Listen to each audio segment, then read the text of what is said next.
imaginez, voilà, vous laissez le change. Oui, c'est joli, ça.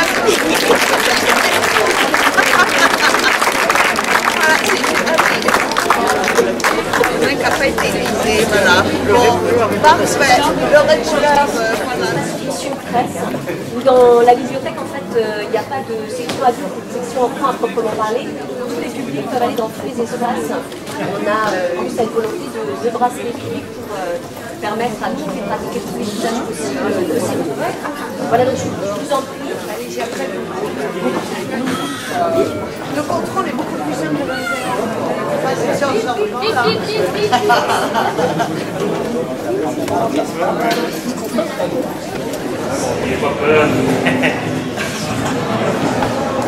En fait, je vous attendais. Vous avez 2 minutes, j'espère. Bon. Enfin, vous savez, vous n'êtes pas là par hasard. Hein? Ah bon, on peut apporter des tas de choses. Hein? Enfin, parce que je voulais parler, en ce moment, il y a des choses assez particulières qui se passent. Vous savez, les temps sont un peu bizarres, je dirais un petit peu complexes.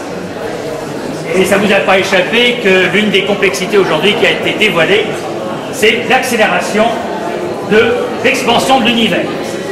Alors j'en ai parlé tout dernièrement avec mon ami Brian Schmidt, qui est l'un des lauréats du prix Nobel 2011. C'est un ami, donc on a parlé de tout ça. Et il s'intéresse beaucoup à la cosmologie aussi. Et il m'a dit, Château-Giron, j'ai fait des recherches, c'est Castelfiron, et ça se situe à un endroit très précis de la géographie, assez étonnant. Castelfiron, Château-Giron, c'est la seule commune de Bretagne à se situer à la frontière franco-espagnole. Alors c'est quoi le high memory? Donc on a eu le iPod, on a eu le iPhone, on a eu l'iPad, et là le high memory. Le high memory. Alors le high memory vous permet de faire votre effet dans tous les dîners mondains. Ah, et comment donc, Jérémy? En effet, grâce au high memory, vous le mettez à chaque fois que vous lisez ou que vous regardez un DVD ou que vous écoutez la musique. Évidemment, tout ce que vous allez enregistrer va venir se stocker dans ce high memory, dans les parois du high memory. Et donc, lorsque vous allez dans les dîners, afin d'avoir une bonne culture générale, eh bien, et de faire vraiment sensation, vous mettez votre high memory sur la tête et vous pourrez vous immiscer dans toutes les conversations. Et ceci est bien sûr un cadeau pour vous. Et voilà, et comme ça on a l'air intelligent au cours d'une soirée. On a l'air très intelligent et ça s'accorde avec tout. Voilà.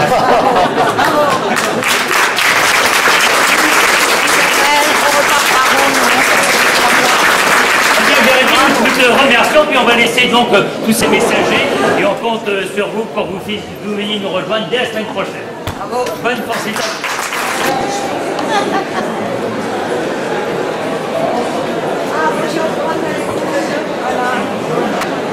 Garde le corps et une grande table de travail.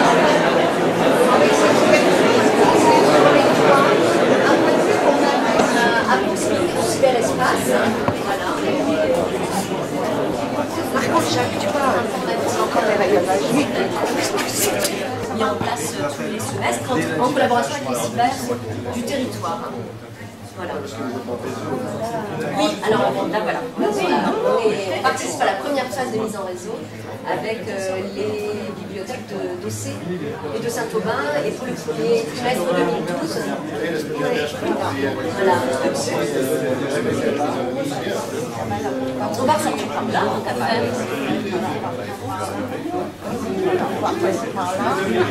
Par contre, là, il faut qu'on fasse comprendre les gens. Une médiathèque est un lieu tout à fait unique et tout à fait particulier, un lieu de culture, de découverte d'autres univers, d'ouverture et aussi un lieu de l'imaginaire. Une médiathèque joue un rôle fondamental dans l'acquisition du savoir, dans l'apprentissage de la liberté de la pensée, la construction de l'esprit. Mais le livre reste un compagnon, naturellement familier pour beaucoup d'entre nous.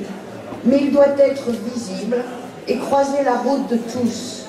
Aussi, ce bâtiment, les Halles, qui accueille la médiathèque, symbolise cette nécessaire désacralisation de la culture et de la connaissance.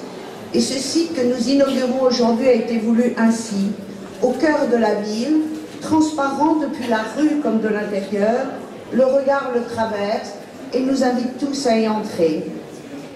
Et rien n'aurait pu se faire sans le soutien financier de nos partenaires. Au premier rang duquel l'État. Alors je sais qu'il est parfois de bon ton de chahuter l'État et de dire que l'État se désengage, mais je crois qu'ici, il faut saluer, nous l'avons fait avec monsieur le préfet, qui est venu accompagner monsieur le directeur régional des affaires culturelles, et je tiens à le redire devant vous, monsieur Hamet, l'État nous a accompagnés très fortement, puisqu'il nous a accompagnés à hauteur de 35% et montre ainsi l'importance qu'il accorde à la culture et à l'éducation. Soyez-en remerciés. La région et le conseil général qui ont pour chacun contribué à hauteur de 5%, la communauté de communes qui a contribué à hauteur de 20% et a engagé depuis le mois de septembre une mise en réseau des 6 médiathèques de notre territoire pour permettre d'améliorer le service pour chacun des adhérents. Grâce à nos partenaires, grâce à leur engagement et à leur soutien, le reste à charge de la commune s'est élevé, je n'ose dire seulement, à 617 500 €, nous donnant ainsi la capacité d'offrir aux habitants un vrai service culturel.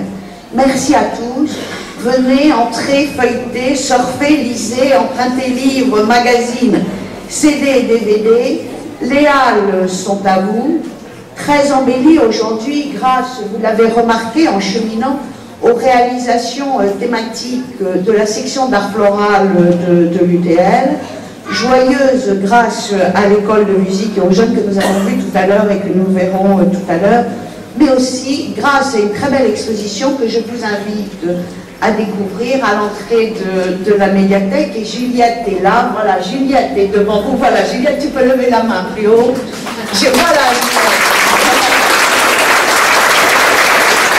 Voilà, Juliette, une jeune castelgironnaise de 11 ans, et c'est elle qui a réalisé les magnifiques dessins de manga que vous verrez tout à l'heure en sortant. Je vous invite vraiment à regarder j'ose dire, son œuvre et ses dessins, car elle a beaucoup de talent.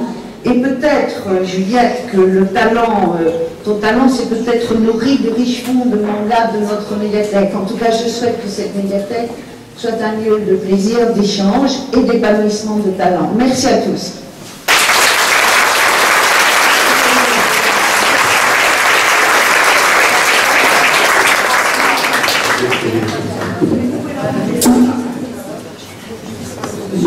Excusez-moi. Mesdames et messieurs, on parle beaucoup de développement durable. Quel meilleur exemple aujourd'hui que de montrer qu'un bâtiment de ce type, né au début du 19e, retrouve aujourd'hui sa 3e vie. Après avoir été des Halles, un centre culturel aujourd'hui devient la médiathèque des Halles. On a travaillé 3 ans ensemble, mes équipes et moi, Marc Morin, architecte, m'assiste, ainsi que Serge Sort, mon associé qui travaille sur le chantier. Pour vous livrer ce bâtiment aujourd'hui, on a pris un grand plaisir. Je me souviens encore de ce coup de fil il y a 3 ans, où on me dit vous avez gagné le concours, ça fait toujours chaud au cœur. Et après on se dit c'est une aventure, on ne connaît pas bien notre entourage, parce que les concours c'est anonyme, comme vous savez peut-être. Et la grosse difficulté pour nous, c'est de savoir comment on va pouvoir travailler. On va travailler en très bonne intelligence, avec des gens très compétents, et qui nous ont fait confiance. La médiathèque aujourd'hui, c'est 12 travées, 12 fils de poteaux qui correspondaient à un espace complètement ouvert, et on y a aménagé sur cette travée un espace lui-même complètement ouvert et complètement réversible. C'est-à-dire que là où vous êtes aujourd'hui, nous avons gardé la structure ancienne des charpents en bois et chêne pour y glisser une structure métallique qui permettrait, si demain on trouve une 4e vie, en démontant la structure métallique pour trouver les vides originelles. Que des livres sur des étagères, c'est bien autre chose, c'est du multimédia, c'est des ateliers, c'est du dessin, c'est multigénérationnel, hein, c'est-à-dire que vous avez aussi, je regardais les journaux et magazines, eh bien, on vient lire un article, on repart, on croise des enfants, on regarde une exposition, et c'est toujours vivant. Et je crois que si les médiathèques ont autant de succès aujourd'hui, si elles reviennent en force sur les investissements des collectivités locales, c'est qu'il y a là une richesse et une culture qui ne demande qu'à se développer. Alors bravo pour cette superbe réalisation. L'État accompagne ce type de projet, c'est une des politiques prioritaires du ministère de la Culture, parce que l'État est convaincu que la lecture change la vie. La lecture change la vie. Je vous renvoie à ce très beau livre de Luis Sepúlveda, Le vieux qui lisait des romans d'amour. Hein, ce vieux qui découvre qu'avec la lecture, sa vie prend une dimension tout autre.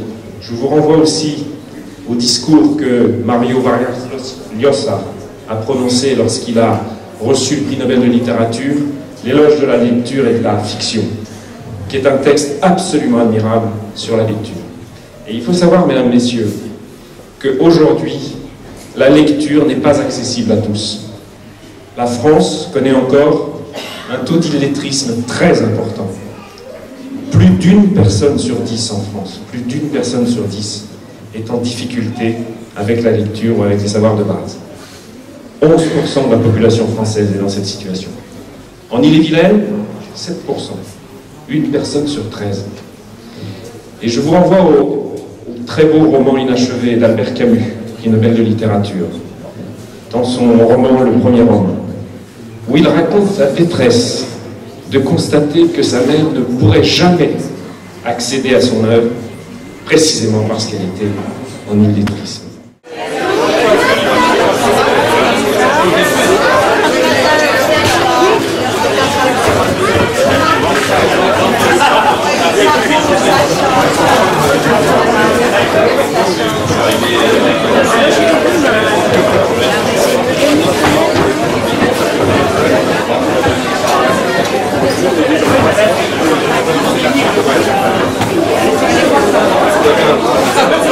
Thank you.